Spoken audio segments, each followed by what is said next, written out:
¿Qué tal, amigos de Al Descubierto? Un placer estar nuevamente con todos ustedes. Hoy atendiendo la visita de Julio Andrés Borges Yungen, con J y Y, abogado, coordinador nacional de Primero Justicia, diputado de la Asamblea Nacional. Bienvenido. Gracias, Eduardo. Gracias por esta grata invitación. Muchas gracias. Bueno, en un primer paso, como siempre solemos hacer, colocar al descubierto al personaje invitado. Un poco vamos a los orígenes antes de entrar en materia de actualidad. Estudia Derecho, se prepara también con posgrado en Filosofía y Estudios Latinoamericanos de Políticas Públicas, es profesor en la Universidad Católica Andrés Bello, en la Cátedra de Honor. En algún momento incursiona en programa de televisión llamado Justicia para Todos y se relaciona con la figura de los jueces de paz. ¿Cómo se da ese paso hacia la política posteriormente? Bueno, fíjate, Eduardo, desde que yo estudiaba en la universidad, desde que yo estudiaba Derecho en la Universidad Católica, nosotros ya habíamos fundado Primero Justicia. Primero Justicia nace como un grupo de estudiantes en la Universidad Católica Andrés Bello. Nace precisamente en el año 1992, que fue un año muy conflictivo. Fue el año donde hubo los intentos de golpe de Estado del 4 de febrero y el 27 de noviembre.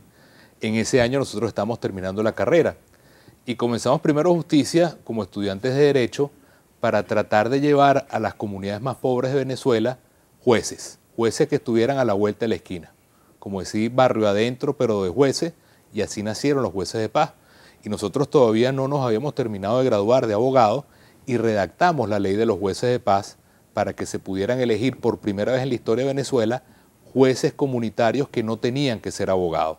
Ese trabajo lo comenzamos a hacer aquí en Caracas, el alcalde era Aristóbulo Isturiz, por cierto, lo hicimos también en Baruta, lo hicimos en cerca de 500 comunidades en el país, en muchas alcaldías, y de ese trabajo en un momento dado siguió creciendo, lo llevamos a las cárceles, luego lo llevamos a las escuelas de fe y alegría, luego lo llevamos a distintas escuelas con un programa que se llamaba Educando para la Justicia, y en ese tránsito surgió la idea del programa Justicia para Todos, que fue un programa muy exitoso, y seguimos creciendo. Y cuando vino el proceso de la constituyente, que ya teníamos todo el trabajo de los jueces de paz en las comunidades en el país, en las escuelas, en las cárceles, decidimos, bueno, vamos a meternos ahora en la constituyente. Y en ese momento dimos como una especie de transición de un movimiento social, estudiantil, teníamos apenas 26 años, dimos el salto a hacer un movimiento político, donde ganamos entonces unas alcaldías aquí en Caracas, unas diputaciones, y bueno, de resto quizás la gente lo conoce más, así ha crecido Primero Justicia, de ser un movimiento de universitarios, de trabajar por los derechos humanos y los jueces, y en la constituyente dar entonces el paso a ser un movimiento político. Con todo el tiempo que ha pasado hasta hoy, ¿cómo conjuga esa vida dedicada a la política con la vida familiar? Cuando tiene la particularidad de un hogar con lo que se dice popularmente cuatrillizos. Andrés Ignacio, Juan Pablo, Juan Diego, Ana Sofía, y todos se llaman al final de la Divina Pastora. ¿Por qué de la Divina Pastora? Bueno, tú sabes que Daniela, a quien tú conoces bien porque es gran amiga tuya, estuvieron juntos en la universidad. Daniela es guara y es muy devota de la Divina Pastora. Entonces nosotros siempre tuvimos el tema de tener chamos y nos costó casi 6 años el esfuerzo, y le hicimos la promesa a la Divina Pastora, y la promesa era que cuando naciera el niño o la niña se iba a llamar de la Divina Pastora. Bueno, la promesa se multiplicó por 4 y nacieron 4 niños, y entonces a todos... Tienes aquí la foto, ve mostrándola sí, mientras echas el cuento. Y entonces nosotros mostramos que nuestro agradecimiento era precisamente hacer que estos 4 niños, que son nuestro gran tesoro, fueran en nombre de la Divina Pastora. Andrés Ignacio de la Divina Pastora, Juan Pablo de la Divina Pastora, que se llama Juan Pablo también por Juan Pablo II, esa fue otra promesa que yo hice, que el primero que naciera, que fue él, se iba a llamar Juan Pablo por el Papa Juan Pablo II, y luego Juan Diego y Ana Sofía de la Divina Pastora. Y todos los años, desde que ellos nacieron, vamos a la Divina Pastora con ellos, y para nosotros es una promesa muy bonita de cumplir, la verdad. Muy contento de hacerlo todos los 14 de enero, estar allí, y con ese gran pueblo que es el pueblo de Lara, con todos los guaros, que ya los conocen, son famosos allá. Oye, hablando del gran pueblo, un político se dedica al pueblo. Estamos viviendo momentos difíciles, particularmente desde el 12 de febrero, hay un antes y un después, en esta crisis que se ha venido acentuando. Recientemente el presidente Nicolás Maduro tenía la iniciativa y la puso sobre la mesa de crear una conferencia nacional de paz, una comisión de paz. Después, a sugerencia de Lorenzo Mendoza, se plantea también una comisión de paz en el área económica. ¿Cómo va caminando el asunto? ¿Estamos avanzando? ¿Cuál es la percepción que tiene Julio Borges en la necesidad de todo un país por encontrar la paz, el consenso básico en temas que nos permitan superar esta coyuntura? Bueno, yo lo comparo con una familia. Imagínate tú una familia, tu familia, mi familia, cualquiera de quien nos está viendo, una familia donde no se hable la gente. A veces uno se encuentra esas tragedias y tú dices, mira, fulano no le habla al papá desde hace tiempo, o los hermanos no se hablan por una pelea, y uno sabe que eso es una tragedia horrorosa para esa familia, dolorosa. Bueno, eso estaba pasando en Venezuela. Éramos una familia donde no hay diálogo, estamos peleados y los hermanos no se hablan, la familia no se habla. Y tan es así que cuando Maduro hace la invitación para ese acto multitudinario en Miraflores, el acto duró 5 horas en cadena, porque todo el mundo tenía muchas cosas que decir. Pero la reflexión que tiene que hacer el gobierno es que el diálogo tiene que ser todos los días. Tú no puedes hablar cada 15 años, tú tienes que hablar todos los días. La paz, la democracia, el progreso se construye hablando, aceptando tu posición, respetando tu posición, buscando la verdad entre los dos, no imponiéndome yo a ti. En el caso de quienes representamos la unidad democrática y también en el caso de Primero Justicia, nosotros tomamos una decisión de no ir a esa invitación. Y quiero explicarte por qué. Porque nos parece que en un momento tan convulsionado como está viviendo el país, donde ha habido lamentablemente tantos hechos violentos y tanta muerte, tanta represión y tanta violencia, nosotros pensamos que es importante que para que esto sea la salida de un laberinto y esto pueda ser una solución para el país, el diálogo no puede ser una foto para tratar de mostrar como una familia que se toma una foto pero en realidad están peleados. Esa foto que todo el mundo parece riéndose, pero en realidad es una familia donde nadie se habla.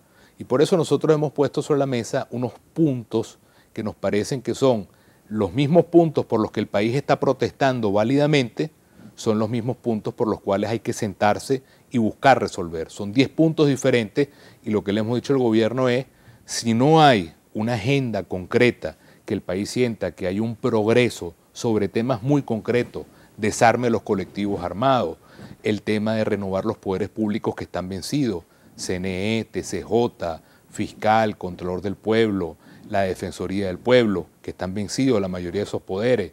El tema, por ejemplo, muy importante, Eduardo, elevar la dignidad de nuestras Fuerzas Armadas y sacar a esa influencia que hay de efectivos cubanos dentro de las Fuerzas Armadas que no pueden Pero ¿cómo hacer continuar. para que eso no se quede en abstracto, en el aire, sea incluido en una agenda, se vaya más allá de esa fotografía? En un futuro pudieran representantes de la MUD, por ejemplo, hacer presencia en estos encuentros. Bueno, nosotros hemos puesto esta agenda pública.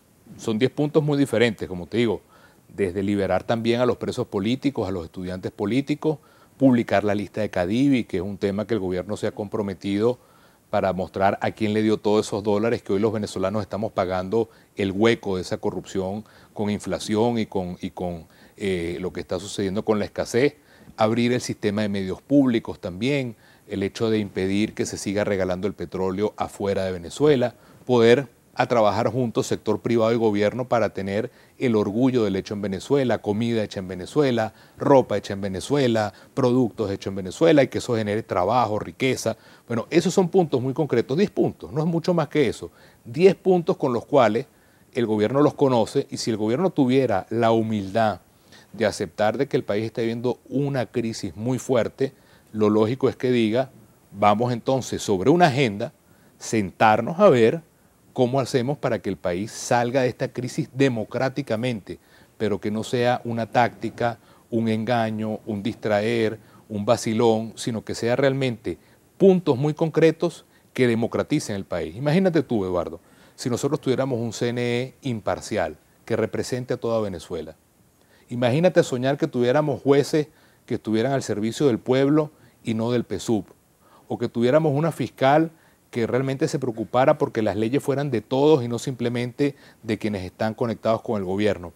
Esa dinámica cambiaría el país de inmediato y allí es donde el gobierno tiene que ver con humildad que hay puntos concretos que serían los puntos reales de un diálogo, que los ha puesto Enrique Capriles, los ha puesto la Unidad Democrática, los ha puesto Primero Justicia, que son la salida del laberinto que vive el país. Si el gobierno se cierra, las protestas van a seguir. Ojalá que sean protestas, los subrayo, que sean pacíficas. Aquí no queremos violencia, pero sí tenemos el derecho de seguir protestando y pidiendo un cambio profundo, democrático y radical en el país. Borges, para la próxima parte, hablando de ese laberinto al que se refiere, las distintas expresiones de la violencia y cuál es el escenario donde estamos en este momento. Esta semana, el 5 de marzo, a propósito de cumplirse un año del fallecimiento del presidente Chávez, usted envió un mensaje al país, especialmente a la oposición, sobre el tema de las protestas en la calle. Fue incomprendido cómo interpreta las distintas reacciones, cómo se ubica Julio Borges en lo que entendió la gente en este momento histórico y hacia dónde debemos poner la mirada desde la comunidad de intereses que tenemos en el país. Regresaremos con Julio Borges en Al Descubierto.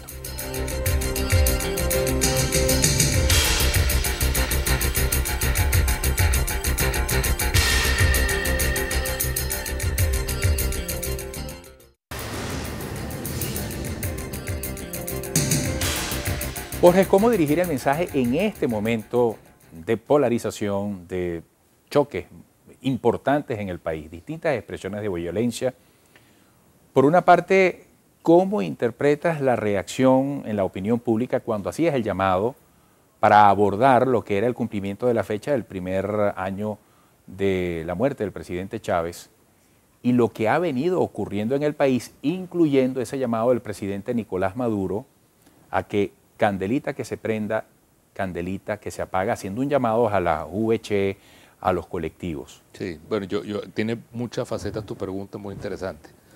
En primer lugar, en Venezuela hay un malestar de carne y hueso, es un malestar válido, es un malestar que se está acumulando desde hace un tiempo y sobre todo este último año, donde el problema de la escasez es brutal, la gente, los jóvenes salen a buscar empleo y no consiguen empleo, se ha multiplicado la inseguridad, el país está lleno de corrupción, lo de la lista Cadivi, que hasta los propios ministros han dicho que se han robado 25.000 millones de dólares. Y esa protesta que hay en la calle, ese malestar que hay en la calle es válido y ese malestar tiene que expresarse. Y nosotros apoyamos esa protesta y ese malestar que hizo surgir los estudiantes. Lo que nosotros no creemos es en la violencia en la protesta. La protesta violenta va en contra de tratar de lograr los cambios en el país. La protesta democrática, como lo ha dicho Enrique, la protesta ciudadana en la calle es lo que va a permitir que tengamos cambios y que el país cambie democráticamente y de manera radical. La Unidad Democrática, de manera unánime, esto cabe decirlo, todos los movimientos de la Unidad Democrática apoyaron decir no convocar nada en el aniversario de la muerte de Chávez, y eso es una muestra de que nosotros, al pueblo chavista, que queremos demostrarle que somos diferentes y que podemos gobernar y unir este país, queremos mostrarle que no solamente lo decimos, sino que lo hacemos. Eso es importante.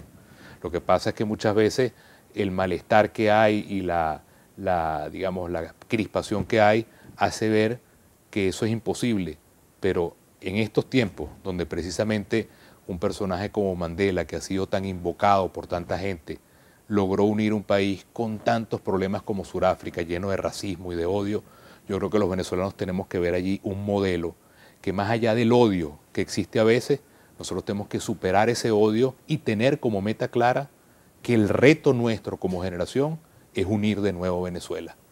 Unir a Venezuela con paz, unir a Venezuela con justicia, unir a Venezuela con libertad. De manera que a mí me parece que eso es una demostración de respeto al pueblo chavista, así como yo espero que el pueblo chavista también respete el hecho de que la represión también mató a una cantidad de jóvenes de manera injustificada. Y ahí voy con lo otro, cuando Nicolás Maduro dice candelita que se prende, candelita que se apaga, creo que está cometiendo un error. El propio Enrique hace pocos días dijo, tú no vas a apagar un incendio echándole gasolina.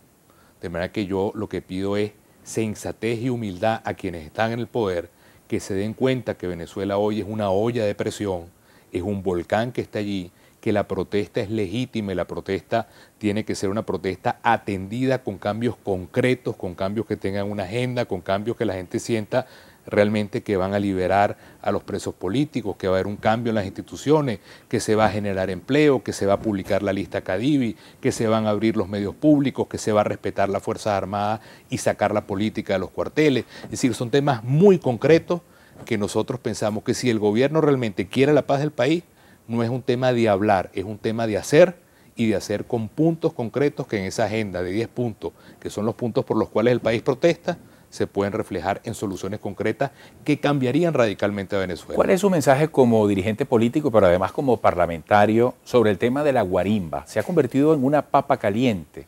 Es decir, la guarimba como una de las variables que en este momento están en este hervidero. ¿De qué manera influye en esta situación? Y en la generalidad del análisis, ¿cuánto cerca o cuánto lejos estamos de que vayamos hacia una solución? Mira, yo creo, y como Primero Justicia, nosotros creemos en la protesta social. En Venezuela, la mayoría de nuestro pueblo está pasando hambre. La mayoría de nuestro pueblo no consigue los alimentos. La mayoría de nuestro pueblo no tiene seguridad social. La mayoría de nuestro pueblo no tiene ni siquiera un empleo digno, con seguro, con 15 y último. De manera que toda esa energía que se está poniendo en esa protesta, mi ideal sería que nosotros pudiéramos lograr miles y millones de personas y lograr una marcha, no en el este de la ciudad, sino ir al oeste de la ciudad, como fuimos nosotros la semana antepasada, a la Fiscalía, a reclamar los casos de corrupción, ir a la Fiscalía y reclamar la libertad de los presos políticos, ir al Ministerio de Alimentación y hacer que se castigue a las personas que dejaron que la comida se pudriera, ir al Ministerio de Comercio y hacer que todo lo que se perdió por expropiaciones se ponga productivo para que el país logre verdaderamente tener un país hecho donde las marcas sean hechas de Venezuela, alegrar miles de personas, millones de personas y protestar en el TCJ para que los jueces no sean simplemente el Tribunal Disciplinario del PSUV, sino que sean jueces que estén al servicio de los venezolanos y que en Venezuela reine la justicia y no la impunidad. Esa protesta ciudadana por derechos, por la Constitución, por los derechos humanos, por los derechos sociales y económicos, es la que yo creo, es la que me mueve y es la que mueve a Primero Justicia. Y por eso nosotros lo que queremos pedirles a quienes están protestando, que lo están haciendo de manera legítima, es que entendamos que la gran protesta, la que va a mover al país entero, es la protesta social para que se haga justicia con un pueblo que está sufriendo un modelo que colapsó. La historia que está viviendo Venezuela en este momento es un modelo que colapsó por corrupción, por expropiaciones, por ineficiencia y que se traduce en escasez, en falta de dólares, en poca productividad, en cero empleo. Sobre ese aspecto, Julio Borges semanalmente, en nombre de Primero Justicia, en rueda de prensa, se ha anclado en el tema de la economía y las distintas complicaciones que se han venido sumando. El gobierno antes del 12F hablaba de una guerra económica, de un sabotaje, y de esa fecha para acá viene alegando que muchos de los problemas que actualmente se presentan en abastecimiento provienen precisamente de esta situación. Aquí no hay guerra en la próxima parte yo quisiera ese análisis en lo económico y también desde la oposición que se hace y qué está pasando frente a esta situación del país. Excelente. Regresaremos con Julio Borges.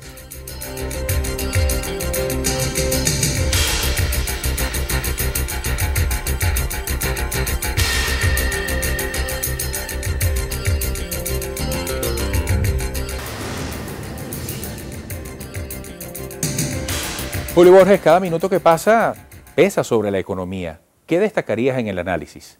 ¿Qué debe atenderse además cuando se ha acogido una propuesta de una comisión de la verdad en esa área? Sí, mira, yo creo que lo importante y lo que yo quisiera persuadir al país y convencerlo, de verdad, es que en Venezuela no hay ninguna guerra económica. Aquí no hay nadie que esté saboteando al gobierno para que la economía no funcione, sino que la historia es muy simple. A Venezuela le entra un chorro de petróleo todos los días de dólares, el gobierno es el dueño de esos dólares, en Venezuela lamentablemente no se está produciendo nada y todo hay que comprarlo con dólares. Y esos dólares que eran para comprar comida, para comprar ropa, para comprar repuestos de carros, repuestos de moto, para comprar peines, para comprar todas las cosas que en Venezuela no se producen, resulta lamentablemente, dicho por Giordani, dicho por Rodríguez Torres, dicho por la ministra Edme Betancourt, lamentablemente esos dólares se los robaron. Y ahorita lo que hay es un hueco que está pagando el venezolano con devaluación de la moneda, lo está pagando con impuestos, los está pagando con todo el problema de parálisis económica que hay. Entonces, esa realidad no se llama guerra económica, sino mala administración, corrupción. Y frente a esa realidad, el gobierno pudiera darle un vuelco a la economía si realmente tuviera confianza y en lugar de expropiar empresas, pelear con empresarios, convocara al sector privado, a los comerciantes, al pueblo y al gobierno y se generara la posibilidad de trabajar juntos, de darle certeza, reglas de juego, créditos, incentivos y así generar millones de puestos de trabajo en turismo, en producción, en comercio, tener marcas venezolanas. En lugar de traerse una vaca de Nicaragua como nos las traemos hoy y traer esa vaca carísima que viaja de Nicaragua a Venezuela y comérnoslas acá, si tú produjeras esa vaca en Venezuela y fuera trabajo venezolano e inversión venezolana, se genera riqueza. Pero si la vaca la traes de Nicaragua, el arroz lo traes de Estados Unidos, el maíz lo traes de México, las caraotas de República Dominicana, no estás ni creando trabajo venezolano, ni marcas venezolanas, ni comida venezolana. Entonces es poner a producir un país hecho en Venezuela. Ese es el truco, esa es la solución. No es difícil, lo que requiere es voluntad de poner a todo el mundo a trabajar como una orquesta. Julio Borges, la política, la mesa de la unidad democrática, los liderazgos, las decisiones, las actuaciones en este momento de país, ¿de qué manera se está manejando? ¿De qué manera se están entendiendo? ¿Cuál es la relación y cómo se toman las grandes decisiones en un momento de tanta responsabilidad? Mira, yo te diría lo siguiente, en este momento, si yo pudiera hacer como una especie de radiografía, ¿no? Como una especie de espejo de lo que piensan todos los venezolanos, yo estoy seguro que es más lo que nos une a todos los venezolanos que lo que nos separa. Yo estoy seguro que casi el 100% de los venezolanos coincidimos en que la economía está mal, en que el modelo económico no da para más, en que con esta inseguridad es imposible vivir con dignidad, en que nos da miedo el futuro de nuestros hijos. Esas cosas nos unen. Entonces, ¿cuál es el reto? Que en lugar de que nos unan los problemas del país, nos comiencen a unir las soluciones del país, ponernos de acuerdo alrededor de las soluciones. Cómo combatir, como lo dije antes, la no producción en un país que produzca, cómo lograr un país que no tiene justicia, en un país donde haya justicia para todos, un país donde no hay seguridad, en que haya realmente seguridad en las calles, que no nos vayan a matar, que haya seguridad social. Entonces, eso se puede lograr. No hay problema, Eduardo, por difícil que sea, que Venezuela unida no pueda resolver. ¿En qué piensa Borges en este momento? ¿Hacia dónde va el país? ¿Dónde hay que focalizar las cosas? Mira, Venezuela hoy lamentablemente está haciendo como cuando a alguien se le fractura un hueso. El país está fracturado. Y quienes están en el poder, te insisto en esto, la pelota está en la cancha del gobierno, en términos de fútbol. La pelota está allá. Y a ellos que les toca, teniendo la pelota en su cancha, le toca tener humildad, le toca tener sensatez, le toca aceptar que el modelo económico fracasó, que este modelo no está produciendo ni empleo, ni comida, ni riqueza, ni progreso, y le toca realmente también despartidizar las instituciones y abrir que las instituciones sean para todos los venezolanos y no solo los que están en el PSUV. Si el gobierno entiende eso, la posibilidad de que el país cambie completamente y sea otra película es maravillosa. Y mientras, según su criterio, se espera la pelota desde allá, a la oposición no le toca revisar su humildad, su sensatez, por citar esos valores que hace. Seguro. Aquí nadie, yo no voy a decir que yo tengo toda la razón, pero quienes tienen el poder tienen más responsabilidad. Y quienes tienen el poder durante tantos años tienen más responsabilidad todavía. Y a nosotros lo que nos toca es proponer soluciones, presionar, por eso las protestas que se están dando, presionar pacíficamente, poner proyectos de leyes, poner propuestas para que el país sepa que no estamos condenados a esta Venezuela que tenemos hoy, sino que Venezuela con un cambio podría pegarse un brinco a ser un país como Brasil, como Colombia, como Chile, que son países donde se está generando empleo, donde hay marcas, donde hay producción, donde hay sueño, donde hay seguridad. ¿Por qué Venezuela, que es uno de los países más ricos del mundo, tiene hoy la inflación más grande, la carestía más grande, la parálisis económica más grande? No merecemos esto. Y yo estoy seguro que nuestro país más pronto que tarde va a cambiar. Julio Andrés Borges Junyent. ¿De dónde es ese apellido Junyent? Ese es materno, mi mamá es de España, es catalana. Suena poco, lo utiliza poco. Vino por la guerra civil española, sufriendo mucho y ha aportado toda su vida a nuestro querido país desde el Hospital Vargas. ¿Ambos padres médicos entonces? Universitario mi papá, Hospital Vargas mi mamá. Qué bueno. Bueno, gracias por haber estado hoy al descubierto. Muchas gracias. Ha sido Julio Borges, coordinador nacional de Primero Justicia, diputado a la Asamblea Nacional. Gracias a todos ustedes. Que tengan una semana feliz.